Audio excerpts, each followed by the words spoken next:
ঈদের ছুটিতে দর্শনার্থীদের পদচারণায় মুখর জাতীয় চিড়িয়াখানা। ঈদের পঞ্চম দিনেও দর্শনার্থীদের ভিড় ছিল চোখে পড়ার মতো। দূর দূরান্ত থেকে পরিবারের সদস্য আর শিশুদের নিয়ে চিড়িয়াখানায় আসেন বহু মানুষ। নগরবাসী বলছেন, ঢাকায় এমনিতেই বেড়ানোর জায়গার অভাব, সেই অভাব কিছুটা হলেও পূরণ করেছে চিড়িয়াখানা। রাজনা দাসের রিপোর্ট। ঈদের ছুটিতে পরিবার ও শিশুদের নিয়ে ঘুরতে আসার অন্যতম প্রধান গন্তব্য হয়ে উঠেছে জাতীয় চিড়িয়াখানা। তাই তো ঈদের পঞ্চম দিনেও চিড়িয়াখানায় ছিল দর্শনার্থীদের ভিড়। তারা বলছেন, যান্ত্রিক শহরের অভ্যস্ততা থেকে মুক্তি পেতেই ঈদের আনন্দ উদযাপনে চিড়িয়াখানায় এসেছেন।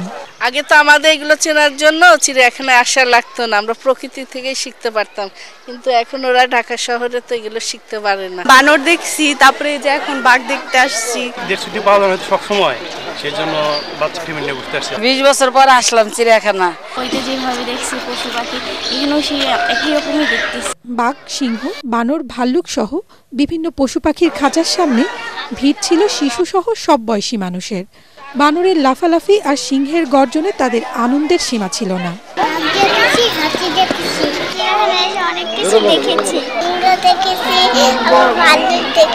বাচ্চা নিয়ে আসছি, বাচ্চা খুব এনজয় করতেছে।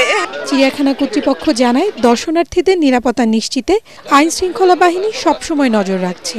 দর্শনার্থীদের নিরাপত্তা নিশ্চিতের জন্য আমাদের নিজস্ব নিরাপত্তা কর্মী এবং আনসার বাহিনীও একই সাথে কাজ করছে।